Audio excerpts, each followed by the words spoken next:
Hey guys, welcome back to another video. Today's going to be a slightly longer one because we are looking at the full evolution of Sea of Thieves from 2014 prototyping, which is what you can see here now, all the way until up to 2022.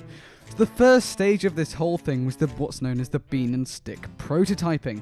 In this, it was essentially made in Unity, and it was just testing out the game, seeing if the core mechanics, seeing if the whole principle of Sea of Thieves, the ideology of it, could actually work. Then they developed it a bit more, and then got loads more developers to test it, and then they found they loved it. And so then they moved on to actually developing the thing.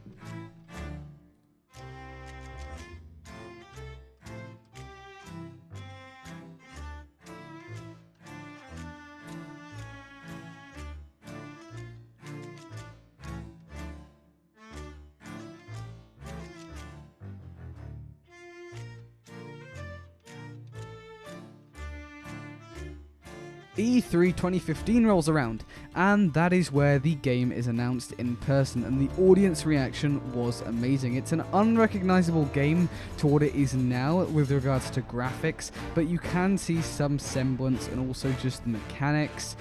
You can just tell it was the beginning of something special.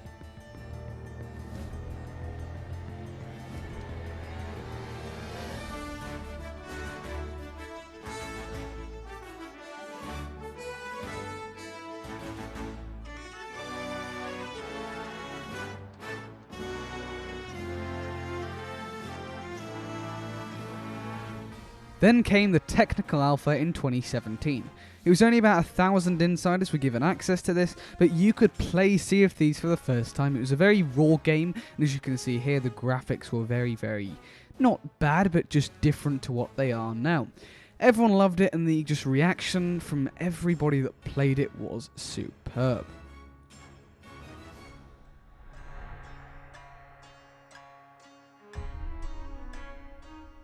Then we have the technical alpha updates. The technical alpha updates, with the first one at least, the graphics still looked the same, but it was called Quest for Gold, as it was when they first introduced the whole idea of digging and looting and just using the compass and those very raw base mechanics that we all know is the game today. Interestingly enough, they had an island called Wellspring Island, and possibly many more, which were in this alpha testing phase, but it didn't make it to the main game. Now this does resemble Hidden Spring Keep, so I don't know if it was changed, but it really confused me why this was the case. The second technical alpha update expanded the world even more, and then brung skeletons. That's right, those foes that we all love but also hate.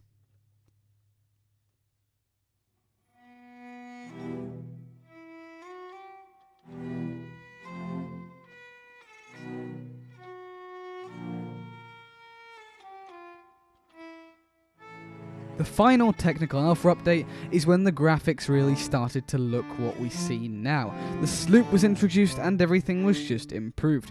We also got the brig, riddles, and many other more really exciting features. Interestingly enough, as far as I'm aware, the Order of Souls and Merchants weren't added in.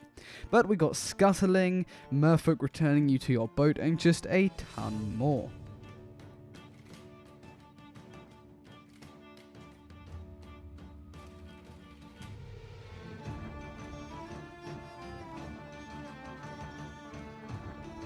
So then March 2018 rolls around, what would be a historic day for the game, as it was launch time. With over 5 million players between E3 2018 and launch of 2018, it was a truly remarkable game, and albeit it didn't have much content, it was a solid shell for what was to come.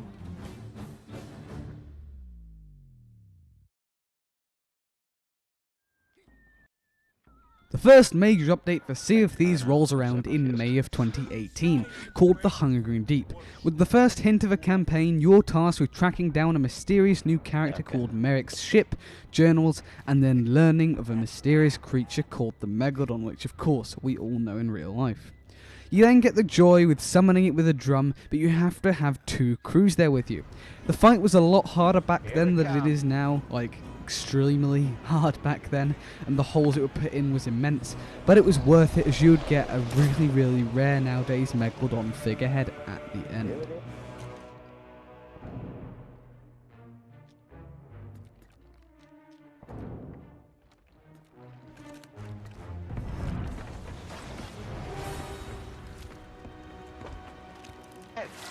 It's dead. It's gone.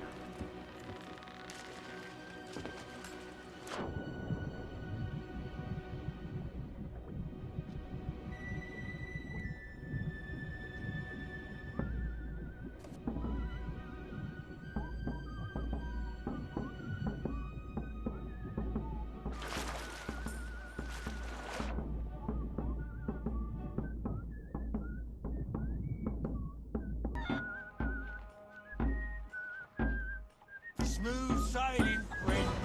Watch the To the crew. Cheers. The next major update for Sea of Thieves was Cursed Sails.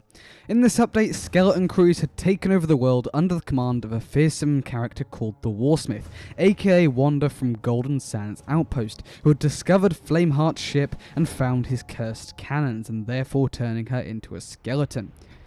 In this update, you had to embark on a campaign to find out the true story behind Wanda, find her journals, and save the Sea of Thieves from these skeleton crews in a brand new world event. Other notable features in this update were brigantines, a new 3-player ship in between the galleon and the sloop, and alliances. Then Forsaken Shores rolls around, and in this update we get a new volcanic region known as the Devil's Roar. In this update there was another micro-campaign for you to complete, finding out what happened to Grace Morrow, the Forsaken Shores Alliance, and their betrayal by Stitcher Jimmy, who would become a very important character later on. And contrary to popular opinion, I actually really like the Devil's Roar. The way I compare it is it's like a holiday. You don't want to go there all the time because then you get sick of it and used to it, but every now and again it's really nice. Other noteworthy mentions of this update are rowboats and cargo runs. So then, Shrouded Spoils rolls around. Shrouded Spoils was Sea of Thieves' first major quality of life update. In this, we got customizable capstan cans and helm, more breeds of Megalodon, more pirate legend commendations, fog, and so much more. So then, April 30th rolls around, and that only meant one thing. The anniversary update for Sea of Thieves was here. One of the two biggest updates for Sea of Thieves ever. In this update, to start off with, quality of life update wise, we got the Hunter's Call, a brand new faction all about cooking, fishing, and hunting, which meant when we killed Megalodon and Kraken, we got respective meat. When we killed animals on Island, we got respective meat. Snake's hit would change to 1 hit to kill it. We got fishing with tons and tons of different types of fish and different bait.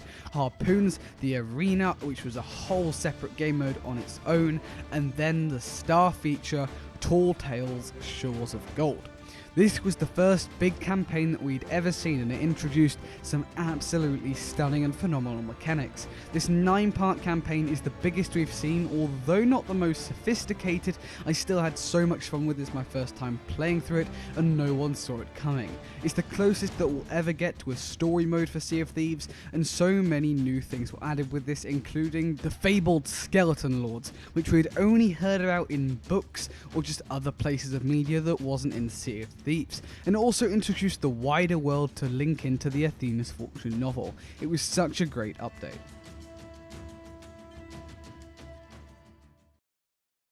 Now this whole period that I'm about to cover next, I won't be going into every single individual update, purely because there are so many. I refer to this period as the Golden Era because there were so many monthly updates. This is the whole period before we got seasonal updates when they changed to that format. A few highlight updates though were Smuggler's Fortune, where we got the Pirate Emporium for the first time, the Fort of the Damned, which honestly was one of the best monthly updates in my opinion, and then 2 tales. The first of which was the Seabound Soul, introducing us to a character called Sir Arthur Pendragon, who would appear in many other tales in the future, tracking down lost souls and then eventually releasing a fearsome enemy which I won't spoil for you. The next tall tale was called Heart of Fire, and this tall tale is one of my favourite tales aside from A Pirate's Life. Honestly, it was phenomenal. The whole structure of it, the gameplay, the story of it, delving into the person that you released in the previous tale's lair was just so interesting to me, and for the lore heads, there were so many more things that developed the story, and it was climacting over ages. Ships of Fortune was their 2nd anniversary update, and with it we got the brand new game-changing Emissary update, a new company called the Reaper's Bones who love PvP, although really just love running. And of course the primary 3 factions and the new faction now being capped at level 75 and the Thieves faction being capped at level 20. Even though this update didn't seem like much, it completely overhauled the whole system, brought loads of players back, and gave old veterans who maxed out every company a reason to do the new voyages again and engage in the more recent content, along with those bloodthirsty who the only way to get proper PvP was the arena because the servers weren't too full at the time, the chance to do that, hunting the new emissaries. And even though the update was broken in the first week and balanced out very quickly, it was still a brilliant update and everything in it is used to this day. Haunted Shores drops, adding a new Order of Shoals voyage, a load of new shanties, and a new world event. This was sort of the first half of 2 updates, but it was phenomenal. The VFX, the gameplay, everything about it, the style of the world event was just amazing. The second part of it was called Ashen Winds, having Ashen Lords into the game. Finally, these feared foes that were talked about in Heart of Fire were in the game, with so many more moves than Skeleton Lords, and they feel scary when you're up against them. You feel like this is a boss, and it's a strange feeling, but you can sense them just in the air.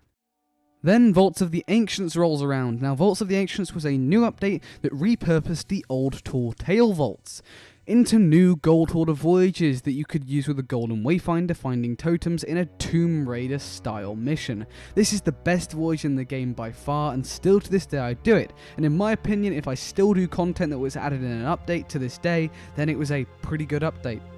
Now, as I mentioned before the Golden Era segment, I'm not able to mention every single update in this period, seeing as there were a solid 17 of them. But just note that there were loads, each adding their own bits of content, and you can go research them if you want. But overall, the evolution of this part was just loads and loads of different monthly updates building up. So then, Season 1 drops, and although there wasn't a humongous amount of content with this season, it brought the new seasonal system, which was new and refreshing. The main attraction of this was the new merchant quest, which charged you with finding out what happened to merchant wrecks and then going and investigating them. And even though people seem to not think this, it was building up to a pirate's life. Season 2 drops, and the side bit of this update were commodities and now purchasing resources. A very handy thing, but commodities aren't really used nowadays since they got nerfed dramatically. The main attraction of this whole update though were Forts of Fortune.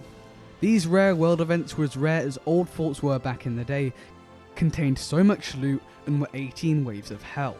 Each 5th wave captained by 3 skeleton captains, which drops maps which lead to weapons that you can dig up and use, the 16th wave being led by a skeleton lord, the 17th wave being led by 2 skeleton lords, and the 18th final wave being led by an Ashen Lord, all guarding a massive plunder. As we approach Season 3, I'm just going to let the trailer speak for itself. This massive new 5-part campaign came out of nowhere, but it all made sense in the end. It was kept top secret of the highest order, so let's just roll the trailer.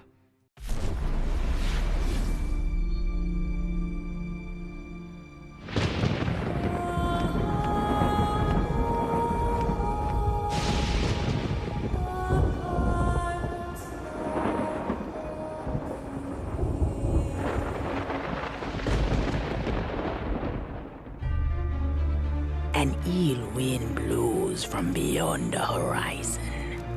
A new danger is coming on the tides. And the one who might stop this ruin, trapped for all forever in the sea of the damned. Now to save the pirate life, you must start by saving the life of one.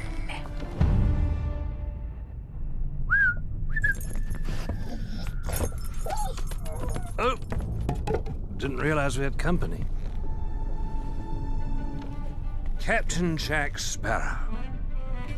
But I suspect you already knew that.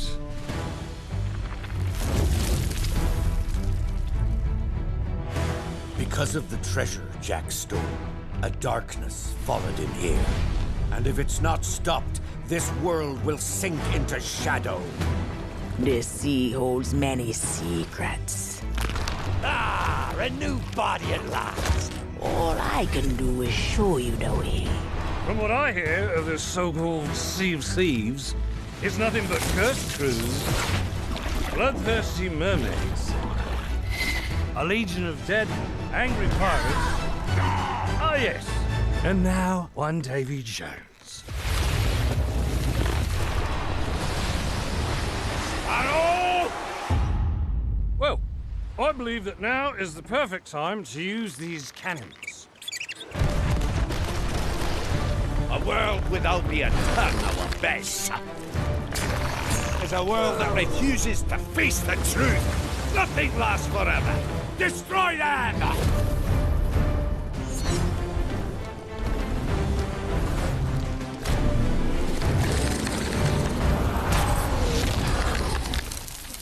I don't suppose, by chance, there's a second one of those?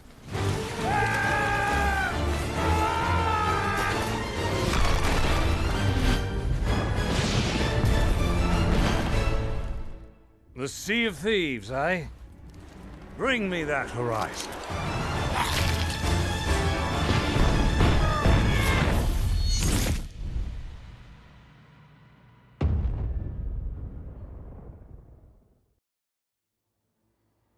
After Season 3's groundbreaking campaign, they expanded the Sunken Kingdom even further, with 6 shrines around the map, story-based places which you could visit and learn the stories of the Sunken Kingdom, treasuries which were essentially underwater forts with alternating waves of ocean crawlers and sirens guarding a massive treasure hoard, and they also added a brand new voyage. This voyage could be purchased from Larina, and you could only complete it once you'd found all the journals in all the shrines. And this whole update altogether told and continued the story of the Sunken Kingdom, the Siren Queen, the Siren King, and the Ancients as started in a pirate's life.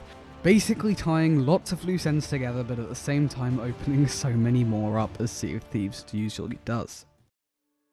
Where to even start with Season 5? Season 5 was essentially the shrouded spoils of Seasons, adding so many more quality of life updates in their sort of downtime, as well deserved as part of Season 4 and Season 3, and giving them time to develop more, but that doesn't mean it didn't come with its fair share of features. There are so many, including burying quest boards, cannon rowboats, D&D style dice emotes, rats on ships, AI dropping ammo, fast storage crate transfer, sitting, sleeping, cannon zoom, cracking and megalodon treasure markers, and fireworks along with flares. These bright things in the sky are just one of the best parts of these updates, and I've done multiple videos on fireworks, so please do go check them out. Aside from that, there were also 3 new shanties, including the Can-Can, a very generous plunder pass this time round, and there was always more Pirate Emporium cosmetics and buried treasure commendations. Another notable thing about this update that they added was they changed island navigation and they evolved it.